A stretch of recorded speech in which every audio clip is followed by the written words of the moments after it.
ஓம் சாந்தி. 28/4/2026 சாக்கார முரளி. இன்று சிவ பகவான் கூறுகிறார், இனிமையான குழந்தைகளே, தந்தைக்கு சமமாக அன்பானவர்களாக ஆகுவதற்கு தன்னை ஒரு ஆத்மா புள்ளி என்று புரிந்து கொண்டு தந்தையை நினைவு செய்யுங்கள். கேள்வி: நினைவில் இருப்பதற்கான மறைமுகமான ஆழமான உழைப்பை ஒவ்வொரு குழந்தையும் செய்ய வேண்டும். ஏன்? பதில்: ஏனென்றால் நினைவு இல்லாமல் ஆத்மா பாவாத்மாவிலிருந்து புண்ணியாத்மாவாக ஆக முடியாது. எப்போது உள்ளுக்குள் மறைமுகமாக நினைவில் இருப்பீர்களோ, ஆத்மா அபிமானியாக ஆகுவீர்களோ, அப்போதுதான் விகர்மங்கள் விநாசமாகும். தர்மராஜரின் தண்டனையிலிருந்து தப்பிப்பதற்கான சாதனமும் நினைவுதான். நினைவில்தான் மாயையின் புயல்களும் தடைகளை ஏற்படுத்துகிறது. ஆகையால் நினைவில் இருப்பதற்கான மறைமுக முயற்சி செய்யுங்கள். அப்போதுதான் லக்ஷ்மி நாராயணன் போன்று அன்பானவர்களாக ஆக முடியும். முரளியின் பாடல். ஓம் நம சிவாய. ஓம் சாந்தி. இந்த மகிமை அனைவருடைய தந்தையின் மகிமையாகும். பகவானை, அதாவது தந்தையை நினைவு செய்கிறார்கள். அவரை தாய் தந்தை என்றும் சொல்கிறார்கள் அல்லவா? காட் ஃபாதர், அதாவது இறை தந்தை என்றும் சொல்கிறார்கள். லௌகீக தந்தையையும் அப்பா என்று சொல்கிறார்கள். யாரை லௌகீக தந்தை என்று சொல்வீர்களோ அவரும் பாரலௌகீக தந்தையை தான் நினைவு செய்கிறார். உண்மையில் ஆத்மாதான் நினைவு செய்கிறது. அதுவே லௌகீக தந்தையையும் நினைவு செய்கிறது. ஆனால் ஆத்மா தன்னுடைய ரூபத்தையும் தொழிலையும் அறிந்திருக்கவில்லை. ஆத்மா தன்னையே அறிந்திருக்கவில்லை என்னும் போது பரம்பிதாவை எப்படி அறிந்திருக்க முடியும்? தன்னுடைய லௌகீக தந்தையை அனைவரும் அறிந்திருக்கிறார்கள். அவரிடமிருந்து ஆஸ்தி கிடைக்கிறது. இல்லையென்றால் ஏன் நினைவு செய்ய போகிறார்கள்? பாரலௌகிக்க தந்தையிடம் இருந்தும் அவசியம் ஆஸ்தி கிடைத்திருக்க வேண்டும். அதாவது பாபா என்ன சொல்ல வர்றார் அப்படின்னா, லௌகீக தந்தையிடமிருந்து ஆஸ்தி கிடைக்குது, அதனால்தான் எல்லாரும் நினைவு செய்கிறாங்க. இப்போ பாரலௌகிக்க தந்தையும் நினைக்கிறாங்க அப்படின்னா என்ன அர்த்தம்? அவரிடமிருந்தும் ஆஸ்தி கிடைத்திருக்க வேண்டும், அதனால்தான் நினைக்கிறாங்க. ஆனால் எல்லாமே மறந்து போயிருக்காங்க. ஹே பரம்பிதா என்று சொல்கிறார்கள். அவரிடம் கருணை மன்னிப்பு கேட்கிறார்கள். ஏனென்றால் பாவம் செய்து கொண்டே இருக்கிறார்கள். இதுவும் நாடகத்தில் பதிவாகி இருக்கிறது. ஆனால் ஆத்மாவை அறிந்து கொள்வது, பரமாத்மாவை அறிந்து கொள்வது என்ற பாடம் மிகவும் கடினமானது.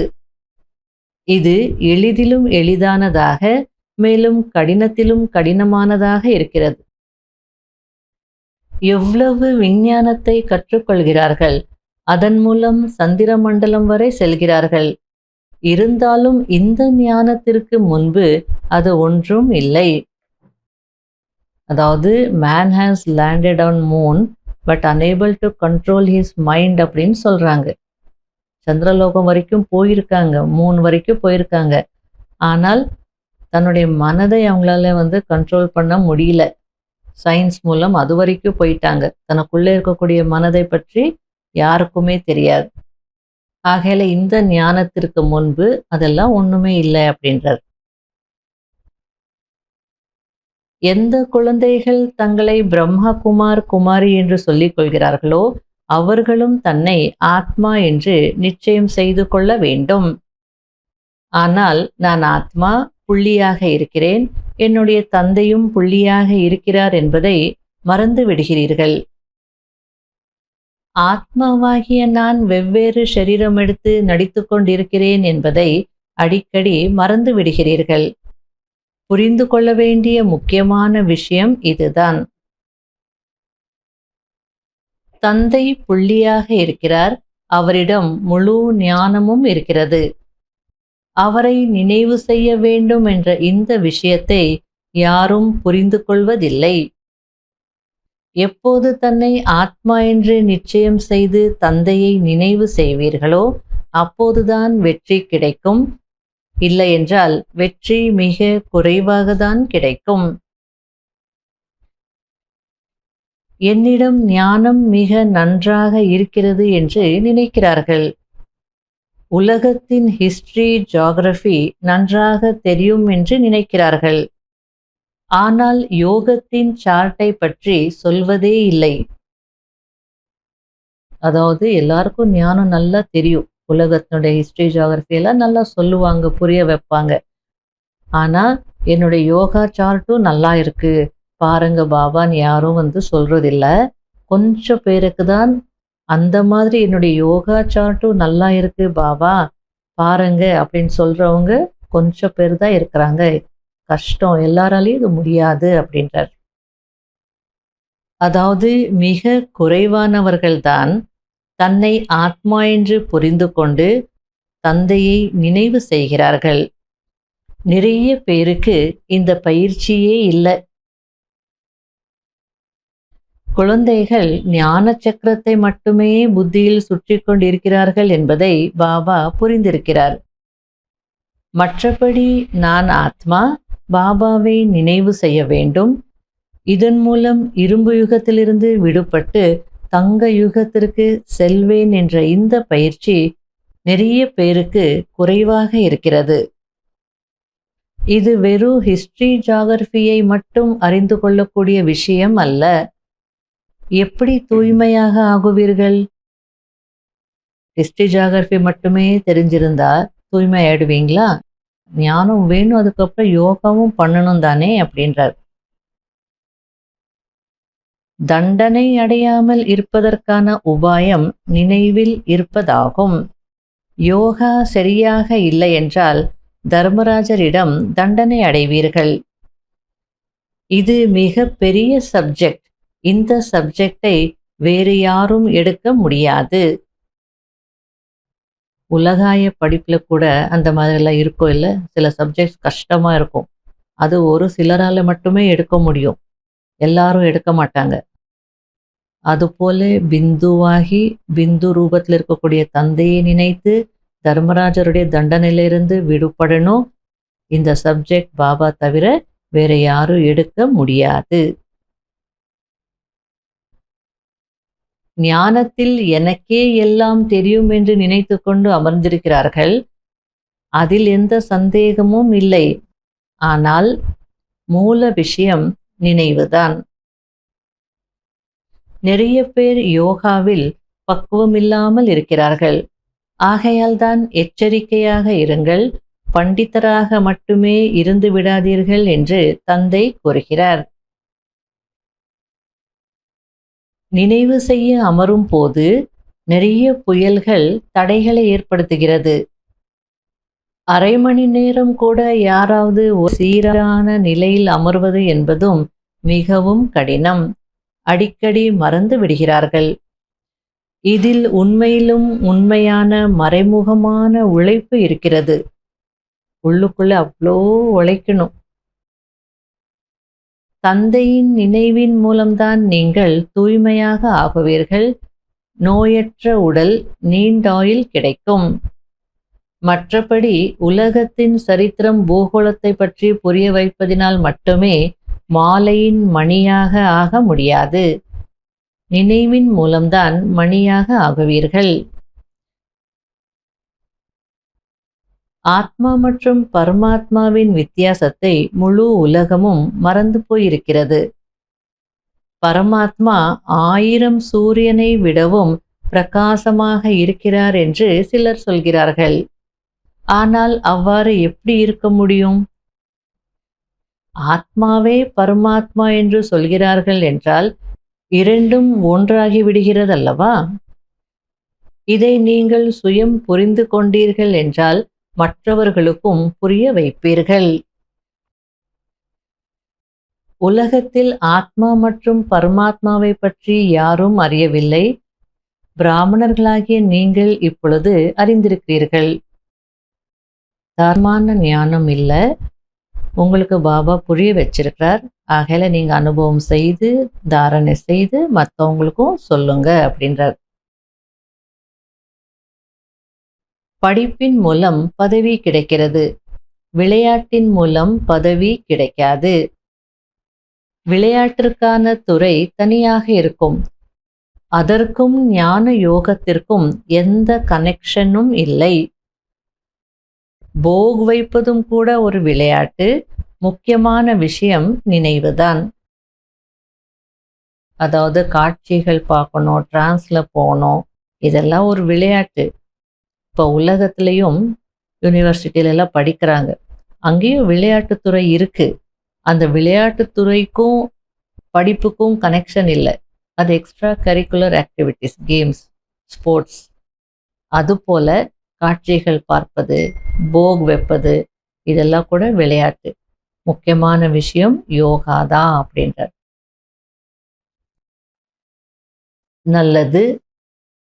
இனிமையிலும் இனிமையான தேடி கண்டெடுக்கப்பட்ட செல்ல குழந்தைகளுக்கு மாத்பிதா பாப் தாதாவின் அன்பு நினைவுகள் மற்றும் குட் மார்னிங். ஆன்மீக குழந்தைகளுக்கு ஆன்மீக தந்தையின் நமஸ்காரம். கடைபிடிக்க வேண்டிய முக்கியமான சாராம்சம். முதல் பாயிண்ட், தர்மராஜரின் தண்டனையிலிருந்து தப்பிப்பதற்கு நினைவின் குப்த முயற்சி செய்ய வேண்டும். அதாவது உள்ளுக்குள்ளேயே மறைமுக முயற்சி செய்ய வேண்டும். தன்னை ஆத்மா பிந்து புரிந்து கொண்டு பிந்துவாகிய தந்தையை நினைவு செய்வதுதான் தூய்மையாகுவதற்கான உபாயமாகும். இரண்டாவது பாயிண்ட், ஞானத்தில் தனக்கே எல்லாம் தெரியும் என்று நினைக்க கூடாது. அதாவது எனக்கு எல்லா ஞானமும் தெரியும் அப்படின்னு அந்த பொய்யான அகங்காரத்தில் இருக்கக்கூடாது அப்படின்றார். ஒரே சீரான நிலையை உருவாக்குவதற்கான பயிற்சி செய்ய வேண்டும். தந்தையின் கட்டளை என்னவோ அதன்படி நடக்க வேண்டும். வரதானம், ஒவ்வொரு செயலையும் செய்து கொண்டே தாமரை மலர் ஆசனத்தில் அமர்ந்திருக்கக்கூடிய சகஜம் மற்றும் நிரந்தர யோகி ஆகுங்கள். நிரந்தரமாக யோகயுக்தராக இருப்பதற்கு சதா தாமரை மலர் ஆசனத்தில் அமர்ந்திருங்கள். ஆனால் யார் லைட்டாக இருப்பார்களோ, அதாவது லேசாக இருப்பார்களோ, அவர்கள்தான் கமல ஆசனத்தில் நிலைத்திருக்க முடியும். எந்த விதமான சுமையும், அதாவது பந்தனமும் இருக்கக்கூடாது. எப்போது மனதின் எண்ணங்களின் சுமை, சம்ஸ்காரங்களின் சுமை, உலகத்தின் அழியக்கூடிய பொருட்களின் கவர்ச்சியின் சுமை, லௌகீக உறவினர்கள் மீதான பற்றின் சுமை என இந்த அனைத்து சுமைகளும் முடிந்து போய்விடுகிறதோ, அப்போதுதான் கமலஹாசத்தின் மீது அமர்ந்திருக்கும் நிரந்தர யோகி ஆக முடியும். இன்னைக்கு யோக யுக்தராக இருப்பதுன்னா என்னன்னு ஒரு நல்ல விளக்கம் பாபா கொடுத்திருக்கிறார். யோக யுக்தராக இருப்பது அப்படின்னா யோகத்தில் இருந்து கர்மம் செய்வது, அல்லது கர்மம் செய்து கொண்டே யோகத்தில் இருப்பது. இந்த நிலையில இருப்பதற்கு பாபா அழகா தாமரை மலராசனத்தில் அமர்ந்திருந்து காரியங்கள் செய்யணுன்றார். ஆனால் கண்டிஷன், தாமரை மலராசனத்தில் யார் இருக்க முடியும்? வெயிட்லெஸ்ஸாக இருப்பவங்க தான் இருக்க முடியும். எந்த வெயிட்டோ எந்த சுமையும் இருக்கக்கூடாது, எந்த பந்தனமும் இருக்கக்கூடாது. அதாவது மனதின் எண்ணங்களின் சுமையும் இருக்கக்கூடாது, சம்ஸ்காரங்களின் சுமையும் இருக்கக்கூடாது, அழியக்கூடிய உலகத்தின் பொருட்களின் கவர்ச்சியின் சுமையும் இருக்கக்கூடாது, லௌகீக உறவினர்கள் மீது இருக்கக்கூடிய அந்த மோகத்தின் சுமையும் இருக்கக்கூடாது. எப்போ இதெல்லாம் இருக்காதோ அப்போதான் தாமரை மலர் ஆசனத்தில் அமர்ந்திருக்கக்கூடிய நிரந்தர யோகி ஆக முடியுன்றார். ஸ்லோகன்: சகிப்புத்தன்மையின் குணத்தை தாரணை செய்யுங்கள். அப்போது அசத்தியத்தின் ஆதாரத்தை நாட வேண்டி இருக்காது. அவ்யக்த சமிகை. ஒருவருடைய சம்ஸ்காரம் சரளமானதாக இனிமையானதாக இருக்கிறது என்றால் அந்த சம்ஸ்காரம் சொரூபத்தில் வருகிறது. சம்ஸ்காரம் பாப் தாதாவிற்கு சமமானதாக ஆகிவிடுகிறது என்றால் அப்பொழுது உங்கள் மூலம் அனைவருக்கும் பாப் தாதாவின் ஸ்வரூபம் தெரிய வரும். அதாவது பாப் தாதா எப்படி இருக்கிறாரோ அதே போல் அப்படியே அதே குணங்கள், அதே செயல்கள், அதே வார்த்தைகள், அதே சங்கல்பங்கள் அனுபவம் ஆகும். இவர் பாப் தாதாவை போலவே இருக்கிறார் என்று அனைவருடைய வாயிலிருந்தும் வெளிப்படும். உலகத்தில் கூட சிலரை பார்க்கும்போது இவர் அவர் அப்பா போலவே இருக்கிறார், அவர் எப்படி இருக்கிறாரோ அப்படியே இருக்கிறார், அதே குணம் அதே சுபாவம் அப்படின்னு சொல்லுவாங்க இல்லையா? அதுபோல நம்மளை யார் பார்க்குறாங்களோ அவங்களுக்கு இவங்க அப்படியே பாப் தாதா போலவே இருக்காங்கன்னு எல்லாருடைய வாயிலிருந்து வரணும். அதுக்கு நம்முடைய சம்ஸ்காரம் சரளமானதாக இனிமையாக இருக்கணும் அப்படின்னு சொல்றார். ஓம் சாந்தி.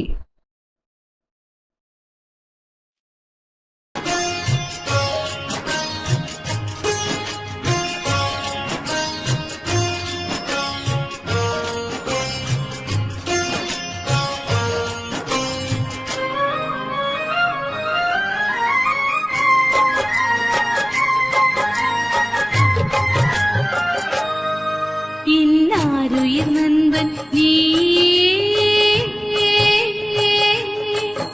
என் ஆசை நாயகன் நீ,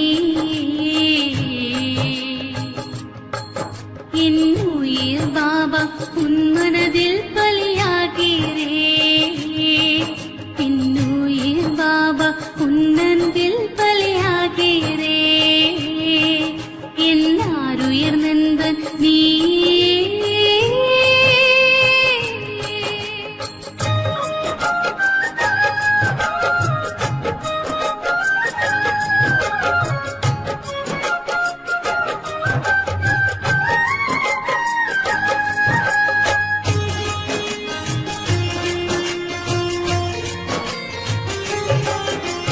தூரதேசம் இருந்து வந்து முரளி சொன்னாய் பாபா,